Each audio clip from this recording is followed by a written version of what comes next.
उस दिवाली की खुशियों भरी रात में मेरी जिंदगी में तब अंधेरा पसर गया जब मेरी अपनी सगी बेटी मुझसे बोली, अगर आप कहीं चली जाए ना तो ये मेरे लिए सबसे बड़ा तोहफा होगा। बस कैसे भी आप मेरी जिंदगी से गायब हो जाइए। उस समय उसकी प्लेट में वही खाना परोसा हुआ था जो मैंने खुद बड़े प्यार से अपने हाथों से बनाया था। मटर पनीर, पुलाव, गर्मा गर्म नान और उसकी पसंद के छेने। दिवाली की रात थी, पूरा घर रोशनी से भरा हुआ था, पर उस एक वाक्य ने मेरे अंदर की सारी रोशनी बुझा दी। मैंने कोई बहस नहीं की, न चिल्लाई न रोई, मैं बस चुप हो गई। अंदर कहीं बहुत गहरा कुछ टूट गया, लेकिन चेहरे पर मुस्कान जमी रही। अगर आप भी कभी किसी अपने से ऐसे शब्द सुन चुके हैं, अगर कभी किसी ने आपसे कहा हो कि तुम्हारा ना होना ही बेहतर है, तो ये कहानी आपके लिए है। मेरा नाम सरोजनी त्रिपाठी है। मेरी उम्र 72 साल है। मैं 32 साल तक दिल्ली के एक सरकारी अस्पताल में नर्स रही हूँ। ईद हो, होली हो, दिवाली हो या नया साल, मैंने अपने जीवन का ज्यादातर समय अस्पताल की ड्यूटी पर बिताया है। डबल शिफ्ट, ओवर टाइम, रात भर जागना, सिर्फ इसलिए कि मेरी बेटी संध्या की पढ़ाई में कभी कमी ना आए, उसकी शादी अच्छे से हो, उसके सिर पर अपना घर हो। और उसी बेटी ने दिवाली की रात सबके सामने कहा कि उसकी जिंदगी से मेरा चले जाना ही उसके लिए सबसे बड़ा तोहफा होगा। उस रात का सीन आज भी आंख बंद करते ही साफ दिखता है। संध्या के घर की डाइनिंग टेबल पर रंग बिरंगी मोमबत्तियां जली हुई थीं। कोने में लगी रंगोली के ऊपर फूलों की पंखुड़ियां बिखरी थीं। दामाद अमित हंसते हुए कुछ किस्से सुना रहे थे। मैं रसोई में खड़ी हरी मटर की पुलाव की डिश हाथों में लिए बाहर आने ही वाली थी कि मैंने संध्या की आवाज सुनी। अमित, समझो ना, हर वीकेंड हर त्योहार मम्मी यहीं होती हैं। मुझे लगता है कि ये घर मेरा है ही नहीं। सांस ही नहीं ले पाती मैं। मेरे हाथ एक पल को रुक गए। मैंने सोचा शायद मैं गलत सुन रही हूँ। अमित थोड़ा धीमी आवाज में बोला, लेकिन संध्या, ये घर भी तो मम्मी ने ही लिया है ना। लोन क्लियर करवाया, डाउन पेमेंट दी, तो क्या हुआ? संध्या की आवाज तेज हो गई। कब तक मैं उनकी बेटी बनी रहूंगी? मुझे भी अपनी जिंदगी चाहिए। सबसे अच्छा तोहफा जो वो मुझे दे सकती है ना, वो ये है कि वो बस चली जाएं, गायब हो जाएं, बस ना रहे मेरी जिंदगी में। मेरे हाथ में पकड़ा कांच का बर्तन फिसला, लगभग गिर ही गया था। मैंने किसी तरह संभाला, गहरी सांस ली और मुस्कान चेहरे पर चिपका ली, जैसे कुछ सुना ही ना हो। मैं रसोई से बाहर आई और बोली, डिनर तैयार है, आ जाओ सब। संध्या ने मेरी तरफ देखा। उसका चेहरा एकदम सफेद पड़ गया। उसे समझ आ गया था कि मैंने सब सुन लिया है। अमित की नजरें झुक गईं। हवा अचानक भारी हो गई थी। मैंने सबके लिए खाना परोसा, प्लेटें आगे बढ़ाई, हंसकर पूछा, कैसा लग रहा है मटर पनीर? मेरी आवाज मुझे खुद अजनबी लग रही थी। अंदर से लग रहा था जैसे सीने में किसी ने पत्थर रख दिया हो। कुछ ही मिनट के बाद मैंने बहाना बना दिया, संध्या, वो मुझे अपनी तबीयत थोड़ा ठीक नहीं लग रही है, मैं घर चली जाऊं, तुम लोग आराम से खाना खाओ। अमित तुरंत बोला, मम्मी जी, मैं आपको छोड़ देता हूँ। मैंने सिर हिलाया, नहीं बेटा, मैं ऑटो ले लूंगी, तुम लोग एंजॉय करो, आज दिवाली है। मैं दरवाजे तक पहुंची, जूते पहने और बाहर आ गई। जैसे ही गली के मोड़ से मुड़ी, आंखों से आंसू अपने आप निकल पड़े। मैं चल तो रही थी, पर मुझे अपना शरीर हल्का और खाली लग रहा था, जैसे कोई खोल हो जिसके अंदर कुछ नहीं बचा। ऑटो पकड़ा, अपने घर पहुंची। 4 बेडरूम का वो मकान, जिसकी हर ईंट में मैंने अपने सपने गाड़े थे कि संध्या आएगी, वीकेंड पर रुकेगी, बच्चे होंगे, मैं उन्हें कहानियां सुनाऊंगी, आंगन में खेलेंगे। घर का मेन गेट खोला, अंदर अंधेरी ड्राइंग रूम में कदम रखा और अचानक वो बड़ा घर इतना खाली लगा कि डर सा लगने लगा। मैंने लाइट जलाई, चप्पल उतारी और सीधे रसोई में गई। सिंक के पास खड़ी रही, हाथों में अभी भी शक्कर की खुशबू, देसी घी की महक, संध्या के लिए बनाया हुआ हलवा। मेरी हथेलियां कांप रही थी। धीरे से कुर्सी खींचकर मैं डाइनिंग टेबल पर बैठ गई। सामने दीवार पर लगी संध्या की फोटो थी, स्कूल यूनिफॉर्म में, 7 साल की, 2 चोटियां, बड़ी सी मुस्कान। उसने बचपन में एक बार कहा था, मम्मी, आप हमेशा मेरे पास रहना, ठीक है, आप कहीं मत जाना। आज आज उसी ने कहा था कि मेरा चला जाना मतलब उसे सबसे बड़ा तोहफा मिलेगा। रात भर नींद नहीं आई। मैं बार बार वही वाक्य कानों में सुनती रही, बस चली जाए मेरी जिंदगी से। सुबह 4 बजे के आसपास मैंने हार मान ली। बिस्तर पर पड़े पड़े सोचने की बजाय मैं उठी और रसोई में चाय चढ़ा दी। चूल्हे की हल्की सी आवाज कमरे की खामोशी में अलग ही सुनाई दे रही थी। चाय बनाकर कप में डाली और लैपटॉप खोलकर बैठ गई। स्क्रीन पर खुला बैंक अकाउंट जैसे मेरी जिंदगी का आईना था। 48,000 की बचत, थोड़ा बहुत मेरी माँ की छोड़ी हुई विरासत, कुछ फिक्स डिपॉजिट, थोड़ा पेंशन। इन्हीं पैसों के सहारे मैंने सोचा था कि बुढ़ापे में अपना ख्याल रख पाऊंगी। अगर कभी अस्पताल जाना पड़े, नर्सिंग होम लग जाए तो किसी पर बोझ ना बनूं। लेकिन उसी स्क्रीन पर एक और चीज खुली, संध्या के घर का होम लोन अकाउंट। पिछली बार जब मैंने उसका लोन भरने में मदद की थी, तब से ये लॉगिन मेरे पास ही था। मैंने पासवर्ड टाइप किया, मन थोड़ा कांपा पर उंगलियां अपने आप चल पड़ी। नंबर सामने आया, 2 लाख का नया लोन। मैं उस संख्या को खाली नजरों से देखती रही। 2 घंटे तक बस वही स्क्रीन देखती रही, जैसे कि वहां से कोई जवाब निकल कर आएगा। 62 लाख। फिर मैंने एक लंबी सी सांस ली और नीचे दिए गए बटन पर क्लिक कर दिया। पूरा कर्ज अदा करें। सिस्टम ने पूछा, क्या आप सचमुच पूरा अमाउंट भरना चाहती हैं? मैंने हाँ दबाया। बैंक डिटेल डाली, ओटीपी आया। कांपते हाथों से नंबर डाला। स्क्रीन पर हरे रंग में लिखा उभरा, आपका भुगतान सफल रहा। मेरे अकाउंट से पैसे उड़ गए, जैसे मैं खुद उड़कर कहीं चली गई हूँ। लेकिन नहीं, अभी एक काम और था। मैंने नया डॉक्यूमेंट खोला, कीबोर्ड पर उंगलियां रखी और लिखा, प्रिय संध्या, कल रात तुमने कहा कि तुम्हारे लिए सबसे बड़ा तोहफा होगा अगर मैं तुम्हारी जिंदगी से गायब हो जाऊं।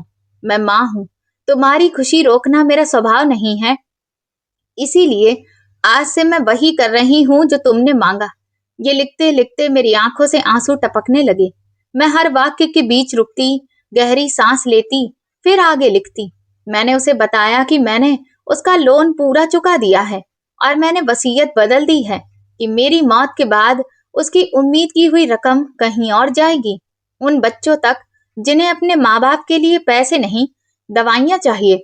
मैंने साफ साफ लिखा, तुमने कहा था मेरा ना होना ही सबसे बड़ा तोहफा होगा, तो आज से मैं तुम्हारी रोजमर्रा की जिंदगी में नहीं रहूंगी। मैं तुम्हारे दरवाजे पर नहीं आऊंगी, तुम्हें फोन नहीं करूंगी, त्योहार पर तुम्हारा इंतजार नहीं करूंगी। मैं तुम्हें पूरी तरह से आजाद कर रही हूँ और खुद को भी। जब चिट्ठी खत्म हुई तो मेरे हाथ सुन्न हो चुके थे। मैंने 2 प्रिंट निकाले, एक संध्या के लिए, एक अपने वकील के लिए। बाहर आसमान में हल्की रोशनी फैलने लगी थी, पक्षियों की आवाज आ रही थी। दुनिया के लिए ये बस एक आम सुबह थी, लेकिन मेरे लिए ये नए जन्म जैसा था, दर्द भरा और अकेला। मैंने जमीन पर रखे कांच के बर्तन की तरफ देखा, जिसमें कल के बनाए हुए हलवे का थोड़ा हिस्सा बचा हुआ था। उसे उठाया और सीधे कूड़ेदान में उलट दिया। अब मैं तुम्हारे लिए नहीं, अपने लिए जीऊंगी, मैंने बहुत धीरे से अपने आप से कहा। आवाज इतनी धीमी थी कि शायद दीवारों ने भी ना सुनी हो, लेकिन दिल ने सुन ली। सुबह 9 बजे मैं अपने पुराने वकील एडवोकेट राघव मिश्रा के ऑफिस पहुंची।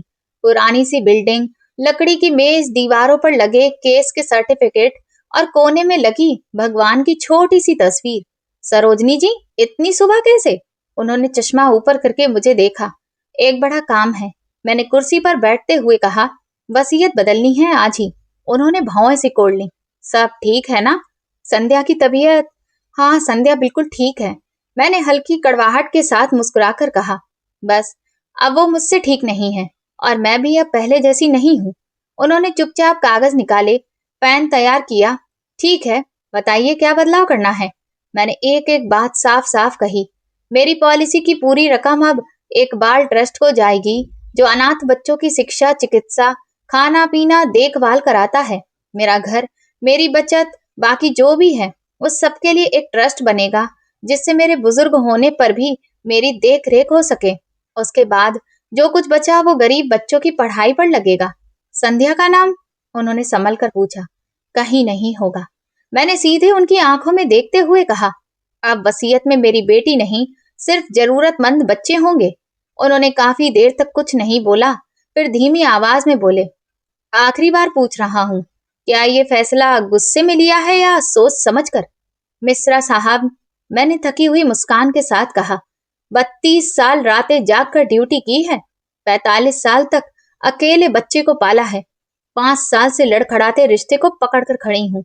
ये फैसला गुस्से में नहीं, थकान में लिया है, और ये थकान अब खत्म करनी है। उन्होंने सिर हिलाया। कागज आगे बढ़ाए। साइन कर दीजिए। आज से ये सब कानूनी रूप से लागू हो जाएगा। मैंने एक एक पन्ने पर हस्ताक्षर किए। हर दस्तखत के साथ मुझे लग रहा था कि मैं कोई रिश्ता छोड़ रही हूँ, लेकिन साथ ही कोई भार भी उतार रही हूँ। काम खत्म हुआ तो उन्होंने फाइल बंद की। थोड़ी देर मुझे देखते रहे, फिर बोले, सरोजनी जी, एक बात कहूँ, आप बहुत मजबूत हैं, पर जो दर्द आपकी आंखों में है ना, वो बताता है कि आपने बहुत सहा है। संध्या आपको डिजर्व नहीं करती थी। मेरी आंखें भर आईं, मगर मैंने आंसू गिरने नहीं दिए। वो मुझे नहीं चाहती थी, अब उसे मेरे पैसे भी नहीं मिलेंगे। बस इतना ही तो है। मैं उठी, बारिश सी भारी हवा में बाहर आई और टैक्सी पकड़ी। रास्ते में मैंने फोन निकाला और इंटरनेट पर सर्च किया। केरल में छोटा सा किराए का घर, समंदर के पास, शांत इलाका। स्क्रीन पर कई विकल्प आए। मैंने एक छोटा सा एक बेडरूम फ्लैट देखा। बालकनी से समंदर दिखता था, नीचे नारियल के पेड़, ऊपर साफ आसमान। किराया महीने महीने का देने वाला था। यही ठीक है, मैंने सोचा। मुझे ज्यादा सामान तो ले जाना नहीं है, बस मेरी कुछ यादें और थोड़ी सी हिम्मत। मैंने बुकिंग कर दी। 2 दिन बाद की डेट, दिल्ली से केरल का फ्लाइट टिकट और उसी दिन से फ्लैट की चाबी। उस शाम मैंने अपना पुराना सूटकेस निकाला, अलमारी खोली और कपड़े चुनने लगी। कुछ सूती साड़ियां, हल्के प्रिंट वाले सूट, 2-3 शॉल, आवश्यक दवाइयां, माँ की छोटी सी फोटो और एक डायरी। भारी रजाई, सर्दियों के स्वेटर और त्योहारों की साड़ियां वहीं अलमारी में छोड़ दी। फोटो एल्बम स्लेब पर रखे थे।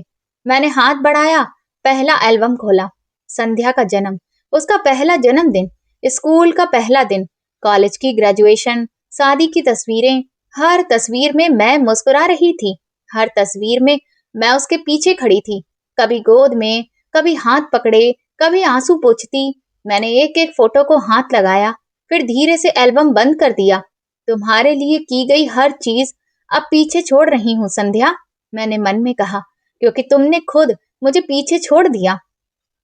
एल्बम वहीं रहने दिया। मैं उन्हें साथ नहीं ले गई। मैंने सोचा अगर कभी वो इस घर में वापस आए और ये एल्बम देखे तो शायद समझ जाए कि उसने क्या खोया है। अगली रात मैं सो नहीं पाई। 12 बजे के करीब मैंने स्कूटी निकाली, घर से बाहर निकली और सीधे संध्या के घर की तरफ चल पड़ी। सड़कों पर दिवाली की रोशनियां अभी भी टिमटिमा रही थीं, लेकिन पटाखों की आवाज कम हो गई थी। मैंने गाड़ी थोड़ी दूर पार्क की, जैसा कि मैं हमेशा ही करती थी। संध्या की सोसाइटी के गेट पर गार्ड मुझे पहचानता था। मुस्कुराकर बोला, नमस्ते आंटी जी, आज भी संध्या मैडम के घर? मैंने सामान्य सा चेहरा बनाया। हाँ बेटा, बस थोड़ी देर के लिए। उसने गेट खोल दिया। मैं धीरे धीरे सीढ़ियां चढ़कर तीसरी मंजिल पर पहुंची। जेब से वो चाबी निकाली जो संध्या ने सालों पहले मुझे दी थी। माँ, कभी भी आना हो तो आ जाना, ये घर आपका भी है, कहते हुए चाबी आज भी ताले में फिट बैठी। दरवाजा धीरे से खुला। घर में हल्की सी अगरबत्ती की खुशबू थी और सोफे पर पड़ी कोजी कंबल बता रहे थे कि दोनों फिल्म देखकर सो गए होंगे। मैं अंदर गई, लाइट ऑन नहीं की। रास्ते मुझे याद थे। सीधा उस छोटे कमरे में गई जिसे संध्या ने अपना होम ऑफिस बना रखा था। मेज, लैपटॉप, फाइलें, एक कोने में पेड़ जैसा छोटा सा शोपीस। मैंने अपने बैग से वो खाकी लिफाफा निकाला जिसमें चिट्ठी रखी थी। उसे मेज पर ठीक उसके लैपटॉप के सामने रख दिया, जहां वो सुबह सबसे पहले बैठेगी। मेरे हाथ कांप रहे थे। मैंने एक पल को लिफाफे पर हथेली रखी, जैसे अपनी बेटी के सिर पर आखिरी बार हाथ रख रही हूँ। बस अब तुम जो चाहो कहना करना, मैं सुनने के लिए नहीं रहूंगी, मैंने मन ही मन कहा। मैं वापस बाहर आई, दरवाजा बंद किया, चाबी ताले से निकाली। अब उसके पास चिट्ठी होगी, बस मैं नहीं होंगी। सुबह 4 बजे की फ्लाइट पकड़नी थी। मैं सीधे अपने घर गई, तैयार सामान के पास आखिरी बार बैठी, घर की दीवारों को देखा, पंखे की आवाज सुनी, अपने ही कदमों की आहट से कमरा भरा हुआ लगा। मैं वापस आऊंगी या नहीं, मैंने सोचा। ये मुझे खुद भी नहीं पता, लेकिन अगर वापस आई भी तो पहले वाली सरोजनी बनकर नहीं आऊंगी। एयरपोर्ट पर सुरक्षा जांच, चेक इन, बोर्डिंग सब औपचारिकता जैसा लगा। गेट पर खड़ी एयरलाइन की कर्मचारी ने मेरा बोर्डिंग पास स्कैन किया। स्क्रीन पर मेरी उम्र देखी, 72 साल, और हल्की सी औपचारिक मुस्कान दी, जैसे कि सोच रही हो, इतनी बुजुर्ग और अकेली औरत केरल की तरफ क्यों जा रही है। आप अकेली जा रही हैं आंटी? उसने विनम्रता से पूछा। मैंने आंखों में सीधी नजर डालकर कहा, हाँ, अपने लिए जा रही हूँ, पहली बार। वो कुछ सेकंड के लिए चुप रही, फिर मुस्कुराई, मगर वो वही सावधान मुस्कान थी जो लोग बुजुर्गों को देते हैं, आधी हमदर्दी, आधा संकोच। मैंने अपना हैंडबैग उठाया और बोर्डिंग गेट की तरफ बढ़ गई। जेब में रखा फोन लगातार हल्का हल्का कांप रहा था। Message, calls, notification. मैंने बाहर निकाल कर देखा, संध्या कॉलिंग। मैंने डिस्प्ले को थोड़ी देर तक देखा। 27वीं, 28वीं, 49वीं बार वो मुझे फोन कर रही थी। मैंने कॉल कट कर दिया, फोन को एयरप्लेन मोड पर लगाया और पर्स में वापस डाल दिया।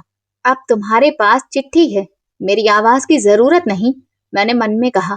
प्लेन में अपनी सीट पर बैठते ही मैंने खिड़की से बाहर झांका। सुबह की हल्की नीली रोशनी रनवे पर बिखरी हुई थी। जैसे ही जहाज ने उड़ान भरी, मुझे लगा जैसे कोई अदृश्य हाथ मेरी पीठ से पुराना बोझ धीरे धीरे उतार रहा है। नीचे दिल्ली की इमारतें छोटी होती चली गईं। वो अस्पताल जहां मैंने इतने साल ड्यूटी की थी, वो पार्क जहां संध्या झूला झूलती थी, वो बाजार जहां से मैं उसकी पसंद के बिस्किट लाती थी, सब बादलों के पीछे गुम हो गए। मेरे बगल वाली सीट पर बैठी एक औरत बार बार मेरी तरफ देख रही थी। उम्र मेरी ही के आसपास होगी, बाल में सफेद लटें, हाथ में किताब। पहली बार केरल जा रही हैं? उसने मुस्कुराकर पूछा। मैंने सिर हिलाया। नहीं, इस महीने तीसरी बार, अब वहीं रहूंगी। वो चौंक गई। अच्छा, परिवार वही है क्या? मैंने पल भर सोचा, फिर शांत स्वर में कहा, नहीं, परिवार नहीं है, इसीलिए तो जा रही हूँ। उसने उसके बाद कुछ नहीं पूछा। कभी कभी कुछ जवाब इतने साफ होते हैं कि सवाल अपने आप मर जाते हैं। मैंने आंखें बंद कर ली। मेरे मन में एक ही बात गूंज रही थी, मैं जा रही हूँ, लेकिन भाग नहीं रही, मैं खुद को बचाने जा रही हूँ। कहीं न कहीं दिल्ली में अपने घर के किसी कमरे में मेरी बेटी कुछ देर बाद अपनी मेज पर बैठेगी, लिफाफा देखेगी, उसे खोलेगी और हर शब्द उसके भीतर तीर की तरह चुभेगा। और मैं बादलों के ऊपर उसी चिट्ठी से दूर एक नई जिंदगी की तरफ बढ़ रही थी। यही था मेरा पहला कदम, उस तोहफे की तरफ जो मैंने खुद को देने का फैसला किया था। और सच कहूं, जब जहाज बादलों के बीच स्थिर हुआ तो मुझे पहली बार महसूस हुआ मैं अकेली हूँ, लेकिन बिल्कुल खाली नहीं हूँ। मेरे साथ मेरी हिम्मत है, मेरी सीमा है और मेरा फैसला है। बस मुझे इतना पता था, जब तक ये फ्लाइट केरल पहुंचेगी, संध्या वो चिट्ठी पढ़ चुकी होगी और हमारी दोनों की जिंदगी हमेशा के लिए बदल चुकी होगी। केरल की हवा जैसे ही चेहरे से टकराई, मुझे लगा किसी ने गर्म तौलिया रख दिया हो। हल्की सी नमी, नमक की खुशबू और कहीं भीतर बहुत गहरी जगह पर एक छोटा सा सुकून। एयरपोर्ट के बाहर नारियल के पेड़ कतार में खड़े थे, जैसे किसी नए मेहमान का स्वागत कर रहे हों। मैंने अपना छोटा सूटकेस खींचते हुए बाहर आकर टैक्सी पकड़ी। ड्राइवर ने पूछा, कहाँ चलना है आंटी? मैंने मोबाइल से पता पढ़कर सुनाया। रास्ते भर मैं खिड़की से बाहर देखती रही। सड़क के किनारे रंग बिरंगे मकान थे, जिनके आंगनों में फूल खिले थे। कहीं कहीं सफेद दीवारों वाले चर्च दिखाई दे जाते थे, तो कहीं छोटे मंदिर। हवा में समुद्र की नमी घुली हुई थी और चारों तरफ हरियाली फैली थी। मेरे भीतर अजीब सा खालीपन और हल्कापन दोनों साथ साथ थे, जैसे किसी ने मुझे एक साथ तोड़ा भी है और मुक्त भी किया है। फ्लैट छोटा था, लेकिन साफ सुथरा। एक कमरा, छोटी सी किचन और सबसे खूबसूरत चीज, बालकनी से दिखता समंदर। लहरें बहुत दूर थीं, पर उनकी आवाज हवा के साथ मेरे तक पहुंच रही थी। मैंने सूटकेस को कोने में रखा, चाबी मेज पर रखी और सीधा बालकनी में जाकर रेलिंग पकड़े खड़ी हो गई। सामने आसमान और पानी के बीच कोई रेखा नहीं दिख रही थी, बस नीला और थोड़ा सा चांदी जैसा चमकता हुआ। जेब में रखा फोन जैसे किसी बच्चे की तरह जिद कर रहा था। बार बार हल्की वाइब्रेशन। मैंने उसे निकाला। एयरप्लेन मोड हटाया। स्क्रीन पर नंबर चमक उठा। Missed call. संध्या 47। मैसेज। दिल एक पल के लिए तेज धड़कने लगा। उंगलियां अपने आप वॉइसमेल वाले बटन के पास रुक गईं। मम्मी प्लीज फोन उठाइए। मम्मी आप कहाँ हैं? मम्मी आप ऐसा क्यों कर रही हैं? मैं कल्पना कर सकती थी कि वो क्या कह रही होगी। मुझे सुनने के लिए रिकॉर्डिंग चलाने की जरूरत नहीं थी। सालों से मैं उसके हर स्वर को पहचानती थी। गुस्से वाला, प्यार वाला, जिद वाला, रोने वाला। पर आज पहली बार मैंने खुद को पहले चुना। मैंने गहरी सांस लेकर सारी वॉइसमेल नोटिफिकेशन ऊपर से नीचे तक स्क्रॉल किया और डिलीट ऑल दबा दिया। स्क्रीन खाली हो गई। तुम्हें अब पहली बार अपने शब्दों की गूंज अपने घर की शांति में सुननी चाहिए, मेरे फोन की घंटी में नहीं। मैंने मन ही मन कहा। 2 दिन निकल गए। मैं सुबह सुबह समंदर किनारे टहलने जाती, दोपहर में किचन में कुछ हल्का बनाती, शाम को बालकनी में बैठकर चाय पीती। अकेलापन था लेकिन शिकायत करने वाली आवाजें नहीं थी, ताने नहीं थे, किसी के लिए खुद को छोटा करने की मजबूरी नहीं थी। तीसरे दिन सुबह मैं समंदर किनारे लहरों को देख रही थी कि मेरे पास से 2 औरतें गुजरी, मेरी ही उम्र की होंगी। एक के बाल चांदी जैसे, दूसरी के गले में मोटा सा स्कार्फ। आप टूरिस्ट हैं या यहाँ रहती हैं? चांदी बाल वाली ने मुस्कुराकर पूछा। मैंने भी हल्की मुस्कान से जवाब दिया। अब यहीं रहूंगी, दिल्ली से आई हूँ। अच्छा, हम भी तो यहीं अकेले हैं, उसने हंसकर कहा। मेरा नाम कमला है और ये अंजुषा है। हम कुछ और औरतों के साथ हफ्ते में एक दिन यहाँ मिलते हैं, अपने अपने किस्से लेकर। तुम भी आना चाहो तो आ सकती हो। हम लोग इस मंडली को दूसरी पारी कहते हैं, जिंदगी की दूसरी पारी। शब्द सुनकर दिल थे किसी कोने को जैसे किसी ने हल्के से छुआ। दूसरी पारी? कब मिलते हैं आप लोग? मैंने पूछा। हर गुरुवार शाम समंदर के सामने वाली उस पुरानी सी कैफे में, कमला ने दूर इशारा किया। वहां कटोरे में चाय मिलती है और हम अपने दिल का बोझ उस चाय में घोल देते हैं। मैं हंस पड़ी। ठीक है, इस गुरुवार आती हूँ। घर लौटते समय मन थोड़ा हल्का था। शायद जिंदगी मुझे बता रही थी कि मैं पूरी तरह अकेली नहीं हूँ। उस शाम एडवोकेट मिश्रा का फोन आया। मैंने सोचा कुछ कागजात में दिक्कत ना आ गई हो। हाँ मिश्रा साहब। सरोजनी जी, आप केरल पहुंच गई? हाँ, 2 दिन हो गए हैं। ठीक है, बस बताना था कि सारे डॉक्यूमेंट जमा हो गए हैं। वसीयत, ट्रस्ट, सब अब कानूनी रूप से लागू है। मैंने हल्की सी सांस छोड़ी, जैसे किसी ने भीतर की जकड़न थोड़ी और ढीली कर दी हो। शुक्रिया। कुछ सेकंड खामोशी रही, फिर वो धीमी आवाज में बोले। संध्या आई थी, ऑफिस। दिल एकदम से रुक सा गया। क्या? सुबह सुबह पहुंची, बहुत रो रही थी। बोली आप उसे सजा दे रही हैं। कह रही थी कि मम्मी मुझे सजा देने के लिए ये सब कर रही हैं ताकि मैं जिंदगी भर गिल्टी महसूस करूं। मेरी हंसी अपने आप निकल गई, कड़वी और थकी हुई। मैंने उसका घर का लोन चुका दिया, उसके नाम का पैसा उससे ले लिया और उसे उसके ही शब्द लौटाए।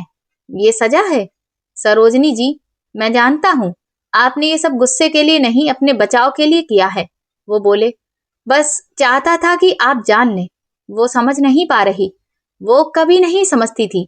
मैं धीरे से बोली, और शायद अब समझना भी उसकी जिम्मेदारी है, मेरी नहीं। अगर वो सच में सोचती है कि मैं उसे सिर्फ दोषी महसूस कराने के लिए इतना बड़ा फैसला लूंगी, तो वो मुझे आज भी नहीं जानती। मिश्रा जी चुप रहे, फिर बोले, वो आपका एड्रेस पूछ रही थी। मैंने नहीं दिया, बस इतना कहा कि आप सुरक्षित हैं। उम्मीद है ये ठीक किया मैंने। जी, यही ठीक है। उसे मत बताइए मैं कहाँ हूँ। अगर उसे मेरी जिंदगी से मेरा ना होना सबसे बड़ा तोहफा लगा था, तो उसे वही तोहफा पूरा पूरा मिलना चाहिए। कॉल कट होने के बाद मैं देर तक बालकनी में खड़ी रही। समंदर की हवा नम थी, पर आंखों की नमी उससे ज्यादा थी। गुरुवार की शाम मैं, कमला और बाकी औरतों से मिलने उस छोटे से कैफे पहुंची। बाहर टंगे बोर्ड पर लिखा था, सी मिलन कैफे। अंदर लकड़ी की कुर्सियां, दीवारों पर पुरानी तस्वीरें और खिड़कियों से दिखता डूबता सूरज। कोने की मेज पर 5-6 औरतें बैठी थी। कमला ने हाथ उठाकर इशारा किया। आओ सरोजनी, तुमसे मिलकर अच्छा लग रहा है।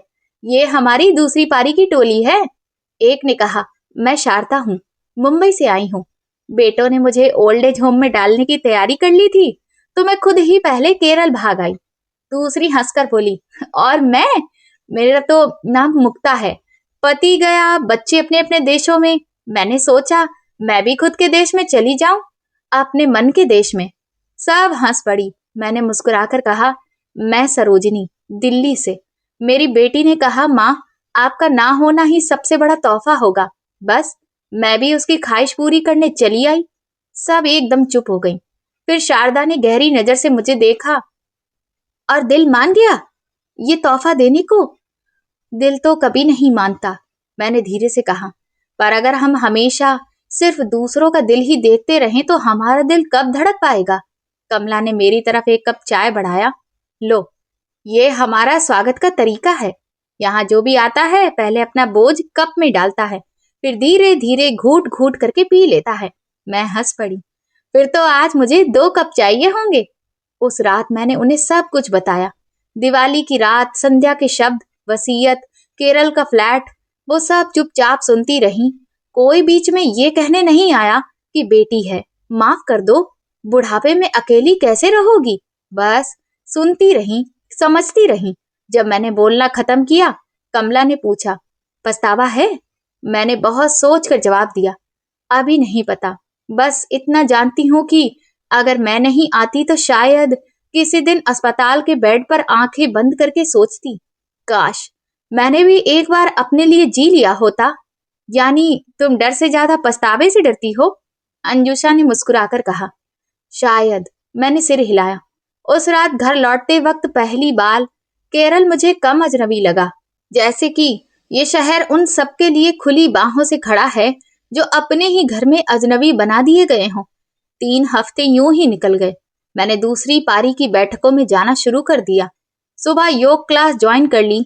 कभी चर्च के पास वाली सब्जी मंडी से सस्ती भिंडी टमाटर खरीद लाती, कभी समंदर किनारे बैठकर डायरी में लिखती। फोन ज्यादातर दराज में ही रहता। कभी कभी निकाल कर देखती, कुछ अनजाने नंबरों की मिस्ड कॉल, कुछ बैंक के मैसेज, लेकिन संध्या का नाम नहीं। शायद उसने हार मान ली थी। शायद उसे मेरे ना होने का तोहफा सचमुच पसंद आ गया था। एक दिन दोपहर में जब मैं सब्जी धोकर रखी रही थी, नीचे से वॉचमैन ने आवाज लगाई, मैडम, आपके लिए पार्सल आया है। मैंने नीचे जाकर छोटा सा ब्राउन कागज में लिपटा डिब्बा लिया। ऊपर नाम पड़ा, सरोजनी त्रिपाठी, लेकिन भेजने वाले का नाम नहीं था। हाथ अनायास ही कांप गए। अंदर से एक पुरानी सी पहचान जाग उठी। ये लिखावट मैं कहीं भी पहचान सकती थी। अक्षर थोड़े टेढ़े, लेकिन बीच बीच में लंबा खिंचा हुआ रा। ये संध्या की ही लिखावट थी। मैंने डिब्बा किचन की मेज पर रखा और कुछ देर बस उसे देखती रही, जैसे डिब्बा नहीं कोई पुराना जख्म हो जो फिर से खोलना हो। आखिरकार मैंने सांस रोककर वो खोल दिया। अंदर एक पुराना जूतों वाला डिब्बा था। उसे खोला तो दर्जनों फोटोग्राफ्स मेरे सामने बिखर गए। मैंने एक एक तस्वीर उठाई। पहली फोटो, मैं अस्पताल के गाउन में, गोदी में एक नन्ही सी बच्ची, सिर पर छोटे छोटे बाल, आंखें बंद, मुंह थोड़ा खुला। पीछे से किसी ने पेन से लिखा था, संध्या, 2 दिन की। अगली फोटो, संध्या 1 साल की, केक के सामने बैठी, चेहरा क्रीम से भरा हुआ। मैं पीछे खड़ी हंस रही थी। फिर स्कूल यूनिफॉर्म में, टिफिन हाथ में, मैं उसका बैग ठीक कर रही हूँ। फिर कॉलेज की ग्रेजुएशन, वो गाउन पहने, मैं उसके गले में माला डाल रही हूँ। शादी की फोटो, वो लाल जोड़े में, मैं उसके सिर पर हाथ रखकर दुआ दे रही हूँ। हर तस्वीर में एक बात कॉमन थी, मैं उसके पीछे जैसे परछाई, जैसे पहरा, जैसे दीवार। मैंने कुर्सी पर बैठते हुए गला साफ किया। दिल में धड़कन इतनी तेज थी कि लगता था पड़ोस वाले भी सुन लेंगे। तस्वीरों के नीचे एक लिफाफा रखा था। उस पर सिर्फ 2 शब्द लिखे थे, माँ, पढ़ लो। मैंने लिफाफा खोला। अंदर एक चिट्ठी और एक काले सफेद छोटे से प्रिंट वाला कागज, अल्ट्रासाउंड रिपोर्ट के जैसा। मैंने पहले चिट्ठी पढ़ी, मम्मी, मुझे नहीं पता ये पार्सल आपको मिलेगा या नहीं। मुझे तो ये भी नहीं पता आप कहाँ हैं। बस इतना जानती हूँ कि मुझे ये कोशिश करनी ही है। उस रात मैंने जो कहा वो सबसे घटिया बात थी जो कोई बेटी अपनी माँ से कैसे कह सकती है। आपके जाने से ही मुझे सबसे बड़ा गिफ्ट मिलेगा। ये लिखते हुए भी मुझे खुद से घिन आ रही है। मैंने ये वाक्य गुस्से में कहा, थकान में कहा, अपनी हताशा में कहा, लेकिन आपने उसे दिल पर लिख लिया, जैसे पत्थर पर कोई लकीर। मम्मी, मैं 3 साल से प्रेग्नेंट होने की कोशिश कर रही थी। हर महीने टेस्ट, हर महीने उम्मीद, हर महीने नेगेटिव। डॉक्टर, इलाज, पैसे, झगड़े सब मिलकर मुझे अंदर से खोखला कर रहे थे। आप हमेशा मेरे साथ थी, डॉक्टर के पास, रिपोर्ट के साथ, किचन में, बिस्तर पर रोते समय। आप जो भी करती थी मुझे मदद के लिए ही करती थी, लेकिन मुझे हर बार लगता था कि मैं फेल हो रही हूँ, कि मैं इतनी बड़ी होकर भी आपकी गोद ढूंढ रही हूँ। उस दिन दिवाली पर मेरा मन, शरीर सब टूट चुका था। आपने जब फिर से मेरे लिए इतना कुछ किया, घर सजाया, पकवान बनाए, तो मेरे अंदर की जलन बाहर आ गई। मुझे अपनी जिंदगी चाहिए, मुझे सांस नहीं आती। ये सब शायद मैं शांत होकर भी कह पाती थी, पर मैंने सबसे जहरीला वाक्य चुना। आपके ना होने से ही मुझे सबसे बड़ा गिफ्ट मिलेगा। आपने मेरी बात को सच माना। आपने मेरा होम लोन भर दिया, वसीयत बदल दी और गायब हो गई। उस चिट्ठी ने, जो आपने मेरी टेबल पर छोड़ी, मुझे इस कदर तोड़ दिया कि मैं 2 दिन तक बिस्तर से उठ नहीं पाई। मैंने मिश्रा अंकल से मिलकर सुना कि आपने सब मेरे नाम से हटा दिया। उस दिन मुझे पहली बार समझ आया कि आपने मुझे क्या क्या दिया था। सिर्फ पैसे नहीं, अपना पूरा जीवन। मैंने यहाँ तक पढ़ा तो आंखों से आंसू लगातार बह रहे थे, पर चिट्ठी खत्म नहीं हुई थी। और मम्मी, आपके जाने के 2 दिन बाद मुझे पता चला कि मैं प्रेग्नेंट हूँ। 3 साल की कोशिश, 3 साल का दर्द, और जब रिपोर्ट पॉजिटिव आई तो सबसे पहले जिसका चेहरा दिमाग में आया वो आपका था। मैं दौड़कर आपके घर जाना चाहती थी, आपको गले लगाकर बताना चाहती थी, मम्मी मैं माँ बनने वाली हूँ। लेकिन घर खाली था, आप नहीं थी। मेरे कंधे पर आपके हाथ की जगह सिर्फ चुप्पी थी। ये फोटो मैंने अलमारी से निकाली है। आपने समझा होगा कि मैंने ये पल भुला दिए, लेकिन मैंने एक भी फोटो नहीं फेंकी।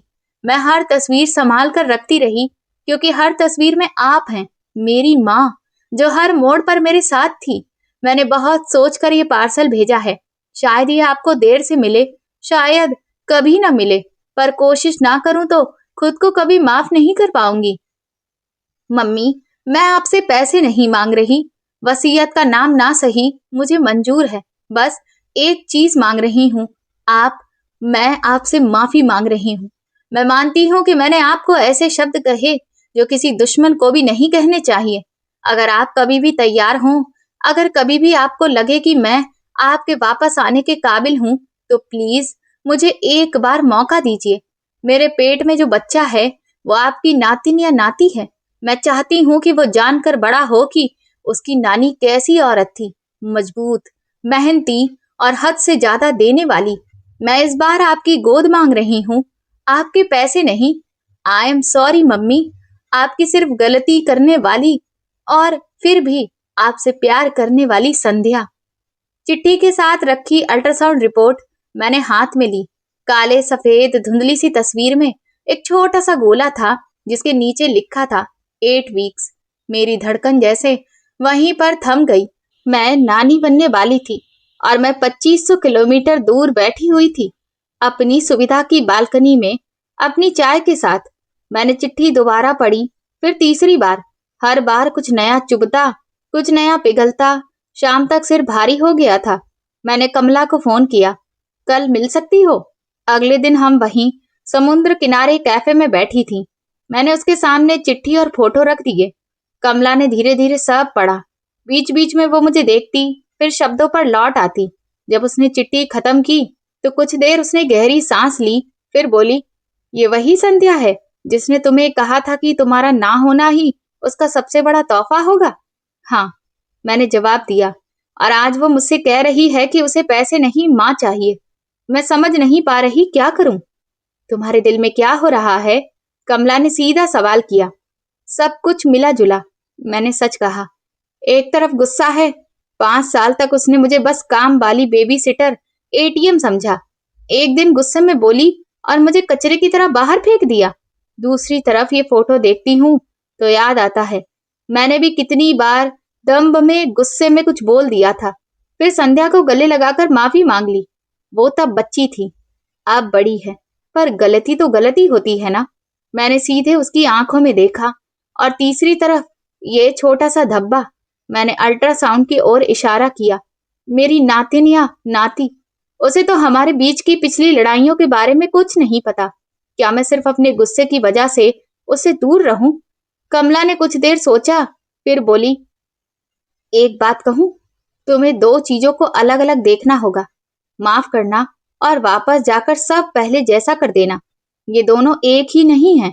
मतलब मतलब ये कि तुम माफ कर सकती हो, पर अपनी सीमा रखकर तुम संध्या को लिख सकती हो कि तुम उससे प्यार करती हो, उसके बच्चे के लिए दुआ कर रही हो, लेकिन तुम अब पहले जैसी हर समय उपलब्ध माँ नहीं होगी। तुम चाहो तो अब भी केरल में रह सकती हो, महीने में एक बार जा सकती हो या सिर्फ फोन पर बात कर सकती हो। माफी का मतलब ये नहीं कि तुम फिर से अपना पूरा जीवन उसके नाम कर दो। मैंने चुपचाप उसकी बात सुनी। ये सरल वाक्य थे, पर उनमें बहुत गहराई थी। पर अगर मैं अभी भी जवाब ना दूं, मैंने पूछा, अगर मैं बस इसी तरह चुप रहूं तो अंदर का गुस्सा अचार की तरह तुम्हारे दिल में बंद हो जाएगा। कमला ने मुस्कुराकर कहा, ऊपर से दिखेगा कि सब ठीक है, पर अंदर धीरे धीरे सब सड़ जाएगा। फैसला तुम्हें करना है।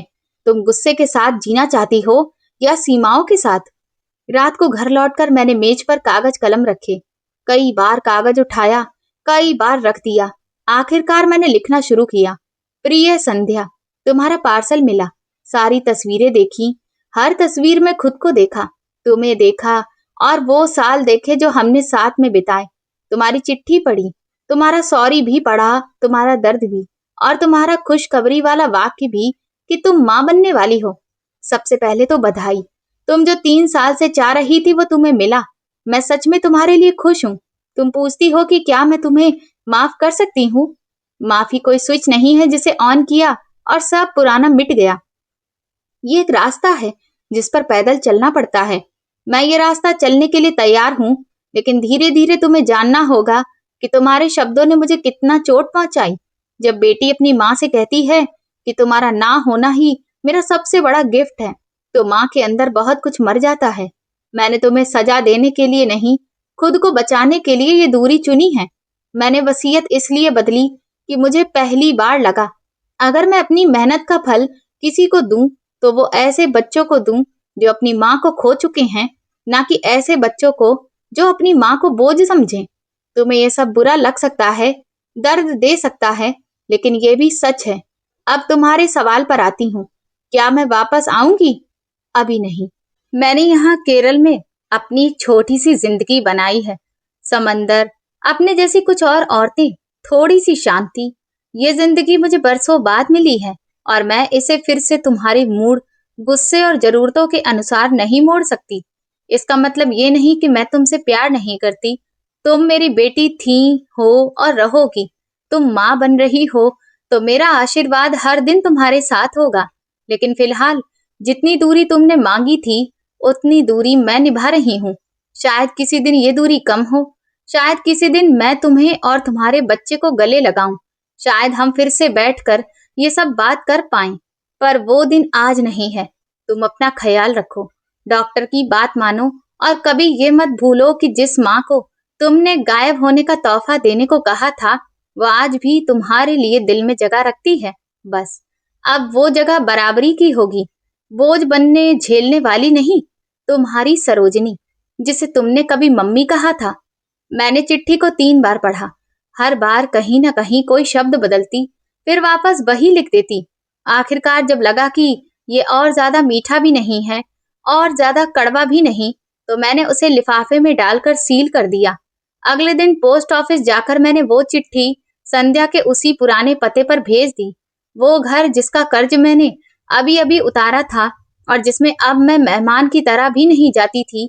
घर लौटकर जब मैं बालकनी में बैठी थी तो अंदर एक अजीब सी शांति थी, जैसे किसी बंद कमरे की खिड़की आधी खुल गई हो।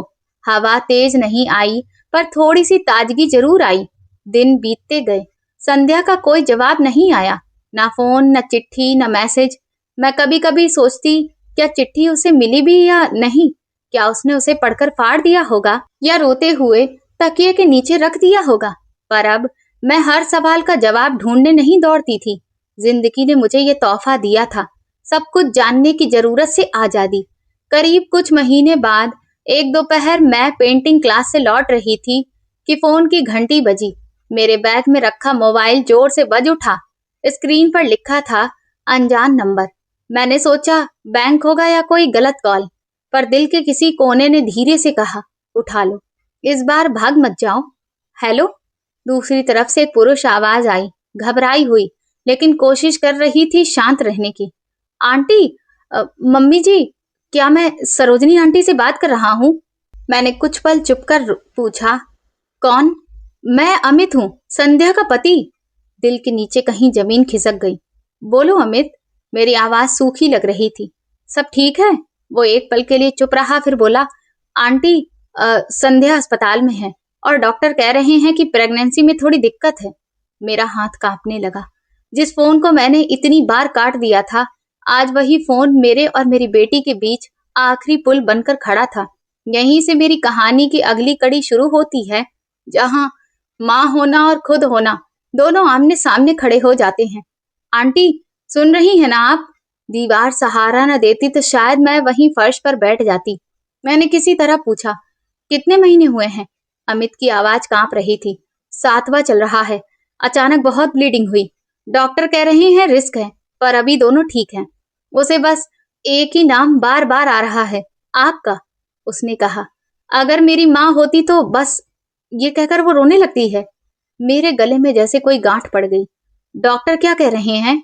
हॉस्पिटल में ही रहना होगा, पूरा बेड रेस्ट, पैसे की चिंता नहीं। लोन वाला घर अब फ्री है, पर उसे आपकी जरूरत है। आंटी, मैं आपसे कुछ मांगने की हालत में नहीं हूँ, बस बताना जरूरी समझा। मैं बिल्कुल चुप रही। खिड़की के बाहर समंदर वैसे ही उठ गिर रहा था जैसे हमेशा करता था, पर आज उसकी आवाज के पीछे किसी और आवाज की गूंज भी थी, संध्या की। जब वो छोटी थी, मम्मी, मुझे डर लग रहा है, आप यहीं सो जाओ ना। मैंने गहरी सांस ली। अमित, सुनो, मैं अभी कुछ वादा नहीं कर सकती। फोन काटो मत, मैं 5 मिनट में तुम्हें वापस कॉल करती हूँ। कॉल खत्म होते ही मैंने कमला को फोन मिलाया। आवाज अपने आप भर आई, घर आ सकती हो? अभी मुझे समझ नहीं आ रहा कि मैं क्या करूं। आधे घंटे में वो मेरे दरवाजे पर थी। मैंने उसे सब बता दिया, अमित का फोन, संध्या की हालत, दिल की हालत। कमला कुछ देर शांत बैठी रही, फिर धीरे से बोली, सरोजिनी, अब सवाल ये नहीं कि संध्या ने तुम्हारे साथ क्या किया। वो हिस्सा तुमने लिख कर, बोल कर, रो कर काफी हद तक निकाल दिया है। अब सवाल ये है, तुम खुद कौन होना चाहती हो?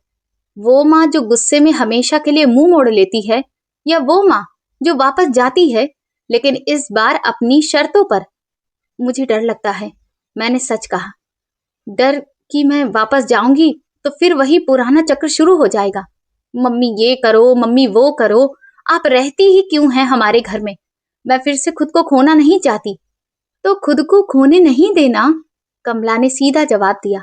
तुम वहां मेहमान बनकर जाओ, नौकरानी बनकर नहीं। तुम मदद करो, पर अपने अंदर से साफ रखो कि तुम्हारी जिंदगी अब यहाँ भी है। अगर तुम ना जाओ तो तुम खुद को जिंदगी भर ये सवाल पूछती रहोगी। अगर मैं गई होती तो ये सवाल अंदर से काटता रहेगा। अगर जाओगी तो तुम खुद तय कर सकती हो कि कब रुकना है, कब लौटना है। मैंने खिड़की से समंदर की तरफ देखा। लहरें किनारे से टकराकर लौट जाती थी, पूरी की पूरी उनमें घुल नहीं जाती थी। शायद मुझे भी ऐसा ही करना था, जाना, छूना, मदद करना, पर खुद को पूरी तरह गवाए बिना लौट आना। मैंने तय कर लिया। रात में मैंने अपना छोटा सा सूटकेस फिर से निकाला, कुछ कपड़े रखे, दवाइयां रखी और माँ की फोटो, जिसे मैं कभी पूरी तरह से छोड़ नहीं पाई थी। फ्लाइट की टिकट बुक की, सुबह की पहली उड़ान। उस रात नींद नहीं आई, पर ये नींद ना आना पहले जैसा नहीं था। पहले दर्द जगाता था, आज फैसला जगाए बैठा था। सुबह एयरपोर्ट पर खड़ी मैं सोच रही थी, जब पहली बार दिल्ली छोड़कर आई थी तो कैसे टूट चुकी थी। आज वापस जा रही थी तो टूटकर नहीं, थोड़ी सी सीधी होकर जा रही थी। दिल्ली पहुंची तो हवा में वही पुरानी धूल और भीड़ की गंध थी जो कभी घर की तरफ थी। टैक्सी लेकर सीधे अस्पताल पहुंची। मैटरनिटी वार्ड के बाहर हल्की सी दवाइयों की खुशबू और लोगों की घबराई हुई आहटें थी। कमरा ढूंढते हुए मैं दरवाजे तक पहुंची, जिस पर संध्या का नाम लिखा था। हाथ कांप रहा था, पर मैंने फिर भी धीरे से दरवाजा खटखटाया। अंदर से बहुत हल्की आवाज आई, आइए। मैंने दरवाजा खोला। संध्या बेड पर लेटी थी, चेहरा पीला, आंखों के नीचे काले घेरे, पेट थोड़ा उभरा हुआ। अमित पास वाली कुर्सी पर बैठा था। दोनों ने मुझे देखा और कमरे की हवा एकदम बदल गई। संध्या की आंखों में पहले हैरानी आई, फिर पानी। मम्मी। मैं धीरे धीरे उसके पास गई। इतने महीने बाद पहली बार उसे इस तरह करीब से देख रही थी। वो वही थी, पर कुछ बदल भी गई थी। थकी हुई, टूटी हुई, लेकिन शायद पहले से ज्यादा सच्ची। मैंने हल्के से उसके सिर पर हाथ रखा। कैसी हो? उसने गला साफ किया। डॉक्टर कह रहे हैं कि बच्चा ठीक है, बस मुझे हॉस्पिटल में रहना होगा। मम्मी। उसकी आवाज टूट गई। मैंने आपको बहुत चोट पहुंचाई है ना? इतने समय बाद भी उसका सवाल पहला अपने बारे में नहीं, मेरी चोट के बारे में था। ये छोटा सा फर्क मुझे दिख गया। मैंने धीरे से कहा, हाँ, पहुंचाई थी, लेकिन अभी हम उस पर बात करने नहीं आए हैं। पहले ये बता, डॉक्टर क्या कह रहे हैं? क्या सावधानियां हैं? अब इतने जल्दी से रिपोर्ट का ढेर पकड़ा, जैसे किसी बच्चे ने होमवर्क दिखाने के लिए कॉपी आगे कर दी हो। आंटी, ये सब है। डॉक्टर ने कहा है अगर सब नॉर्मल रहा तो बच्चा थोड़ा जल्दी आएगा, पर दोनों ठीक रहेंगे। बस स्ट्रेस नहीं होना चाहिए। मैंने एक मजबूत माँ की तरह सिर हिलाया। ठीक है, तो फिर अभी कोई पुरानी बात नहीं, सिर्फ दवा, खाना और आराम।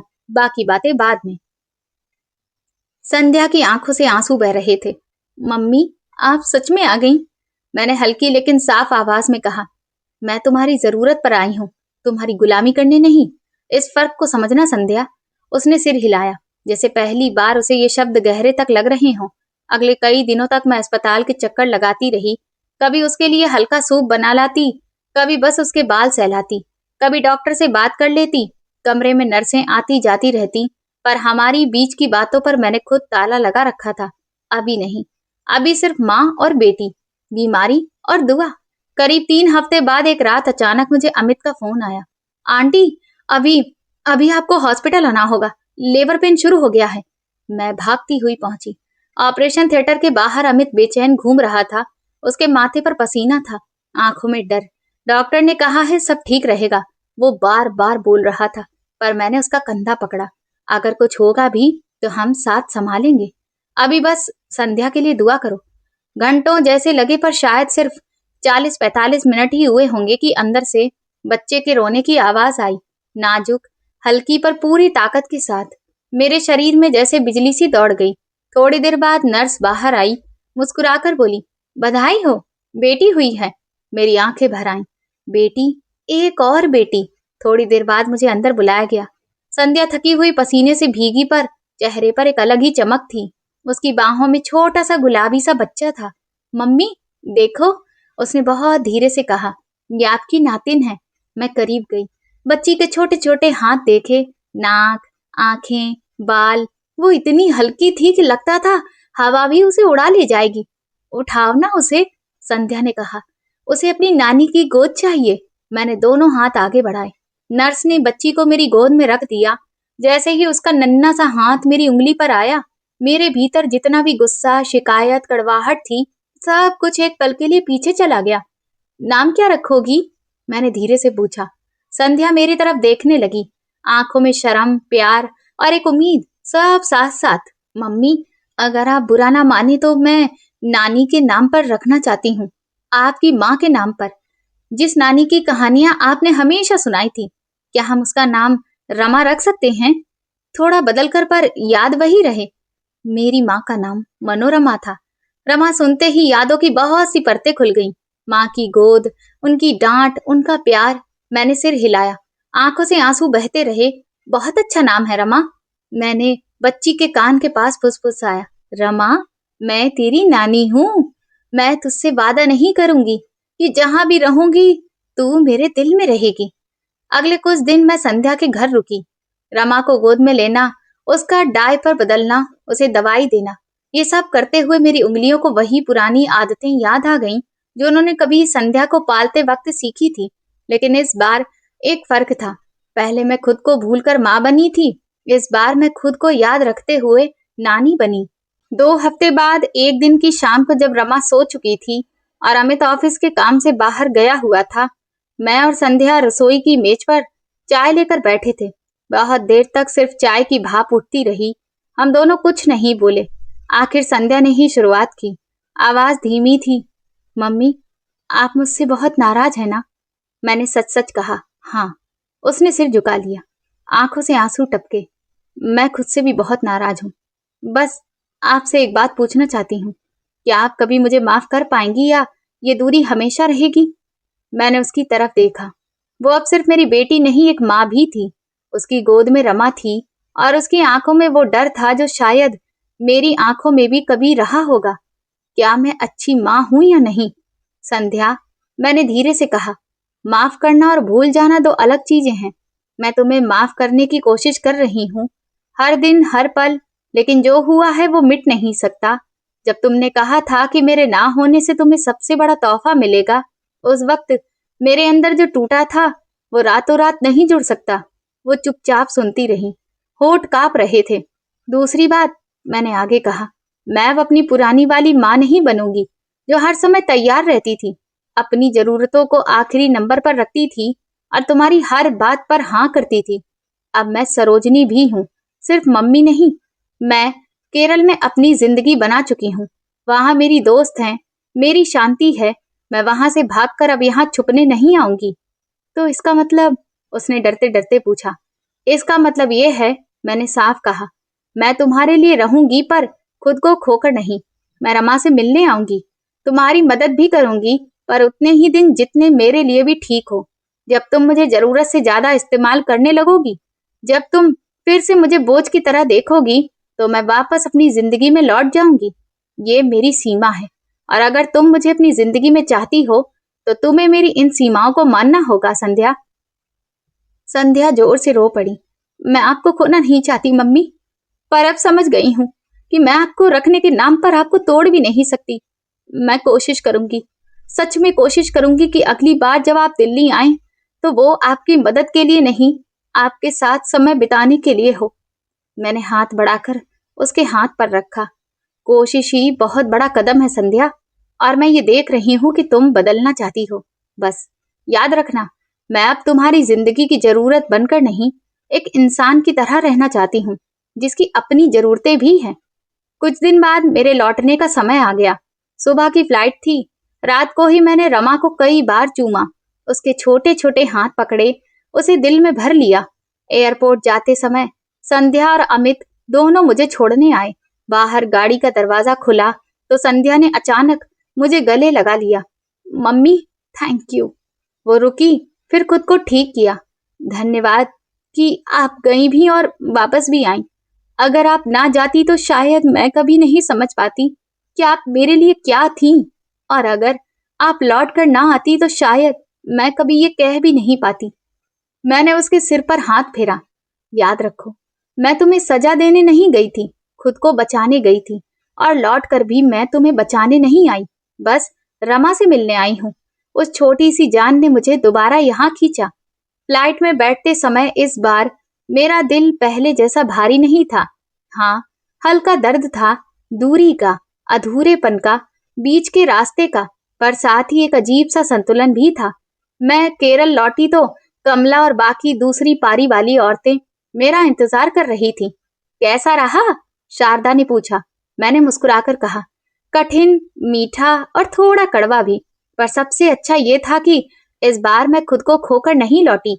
मैं नानी बनकर भी सरोजनी ही रही। दिन हफ्तों में, हफ्ते महीनों में बदलते गए। रमा की फोटो और छोटी छोटी वीडियोस रोज मेरे फोन पर आने लगी। कभी वो हंसती, कभी उलटती, कभी ना जैसा कुछ बोलती। संध्या मुझे कॉल करके दवाइयों के बारे में पूछती, अपने डर बांटती, पर हर बात के पीछे अब एक रिलेशनशिप बचाने की जल्दी नहीं, बल्कि सम्मान बनाए रखने की कोशिश होती। एक दिन शाम को जब मैं बालकनी में बैठकर चाय पी रही थी, फोन बजा। स्क्रीन पर संध्या का नाम था। हाँ संध्या, उसकी आवाज शांत थी। मम्मी, आज मैं आपको धन्यवाद बोलने के लिए फोन कर रही हूँ। किस बात के लिए? इस बात के लिए कि आप छोड़ कर गई। उसने साफ कहा, आपके जाने से मुझे पहली बार समझ आया कि मैं आपको कितना हल्के में लेती रही। मैंने आपको अपना हक समझा, तोहफा नहीं। मैं बस लेती रही, देती बहुत कम रही।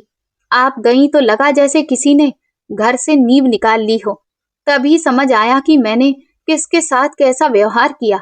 और जब आप वापस आईं तो आपने सब पहले जैसा नहीं किया। आपने अपनी शर्तें रखी। आपने मुझे सिखाया कि प्यार का मतलब खुद को मिटा देना नहीं होता, बल्कि दोनों तरफ से इज्जत होना होता है। मेरी आंखें अपने आप ही भर आईं। मैं अभी भी सीख रही हूँ, संध्या ने आगे कहा। कभी कभी पुरानी आदतें या आ जाती हैं, पर फिर मैं रुक जाती हूँ। सोचती हूँ अगर मैं मम्मी की जगह होती तो क्या चाहती।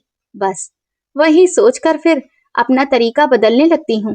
शायद एक दिन मैं आपकी आदी भी बन पाऊं तो अपने आप को बहुत अच्छी माँ समझूंगी। मैंने गहरी सांस ली। मैंने भी बहुत गलतियां की हैं संध्या। कई बार मैंने तुम्हें अपने डर से पकड़े रखा। कई बार तुम्हें अपने अकेलेपन की भरपाई के लिए इस्तेमाल किया। अब हम दोनों सीख रहे हैं। तुम माँ बनना सीख रही हो और मैं सिर्फ माँ से अलग अपने आप में एक औरत बनना सीख रही हूँ। उधर से हल्की सी हंसी आई। रमा आजकल आपकी फोटोज देखकर नानी नानी बोलती है। अगली बार जल्दी आना, ठीक है? मैं मुस्कुरा दी। आऊंगी, पर उतने ही दिन के लिए जितने मेरे लिए भी ठीक हो। और इस बार जब आऊंगी तो हम कहीं बाहर भी बैठेंगे, सिर्फ माँ बेटी बनकर, सिर्फ बच्चे की देखभाल करने वाली औरतों की तरह नहीं। डील, उसने हंसकर कहा। कॉल कट गई। मैं बालकनी में बैठी समंदर को देखती रही। लहरें आती थीं, किनारों को छूती थीं, फिर वापस चली जाती थीं। वो हर बार लौटती थी, पर खुद को खोकर नहीं, अपनी लय में। मैंने महसूस किया अब मेरी जिंदगी भी कुछ ऐसी ही हो चुकी है। थोड़ा दिल्ली, थोड़ा केरल, थोड़ा माँ होना, थोड़ा सिर्फ सरोजनी होना, थोड़ा देना, थोड़ा खुद को भी देना। दोस्तों, अगर आप लोग मुझसे पूछें कि इस पूरी कहानी से मैंने क्या सीखा, तो शायद मैं बस इतना ही कहूंगी, कभी कभी सबसे बड़ा बदला माफ करना नहीं होता, और सबसे बड़ी माफी सब कुछ भूल जाना नहीं होती। कभी कभी सबसे बड़ा तोहफा ये होता है कि आप खुद को चुनते हैं, अपनी सीमाएं तय करते हैं, और सामने वाले को भी ये मौका देते हैं कि वो आपको एक इंसान की तरह देखना सीखें, सिर्फ काम की मशीन की तरह नहीं। सरोजनी जी की बेटी ने कहा था कि उनके ना होने से ही उसे सबसे बड़ा गिफ्ट मिलेगा। तो सबसे बड़ा गिफ्ट ये नहीं था कि वो उसकी जिंदगी से गायब हो गई, बल्कि ये था कि वो अपनी खुद की जिंदगी में पहली बार पूरी तरह मौजूद हो गई। अगर कभी किसी ने आपसे भी कहा हो कि तुम्हारे बिना सब बेहतर है, तो ये याद रखना, आपकी कीमत इस बात से तय नहीं होती कि कौन आपको अपने पास रखना चाहता है। आपकी कीमत इस बात से तय होती है कि आप खुद को कितना सम्मान देते हैं। अब मैं आपसे पूछना चाहती हूँ, सरोजनी जी की कहानी में कौन सा हिस्सा आपके दिल को सबसे ज्यादा छू गया? अगर आप उनकी जगह होते तो क्या करते? पहली बार ही सब छोड़कर चले जाते या आखिरी तक जुड़े रहते? हमें कमेंट में अपनी अनमोल राय जरूर बताएं। तो दोस्तों, आप किस शहर से हमारी कहानी सुन रहे हैं और आपको ये कहानी पसंद आई हो तो प्लीज कमेंट करके जरूर बताएं। इस वीडियो को लाइक करें, शेयर करें और हाइप दें। साथ ही चैनल को सब्सक्राइब करना ना भूलें। और अगर आपको मेरी मेहनत पसंद आई हो तो मुझे सुपर थैंक्स देकर अपना प्यार और सपोर्ट जरूर दिखाएं, ताकि मैं आपके लिए ऐसी ही शानदार कहानियां लाती रहूं। ये कहानी केवल मनोरंजन और प्रेरणा देने के उद्देश्य से लिखी गई है। कहानी के सभी पात्र, घटनाएं और स्थान काल्पनिक है। इसका किसी भी व्यक्ति, परिवार या वास्तविक घटना से कोई संबंध नहीं है। कहानी का उद्देश्य केवल संघर्ष, आत्मविश्वास और मेहनत का संदेश देना है। कृपया इसे वास्तविक जीवन से जोड़कर ना देखें। धन्यवाद।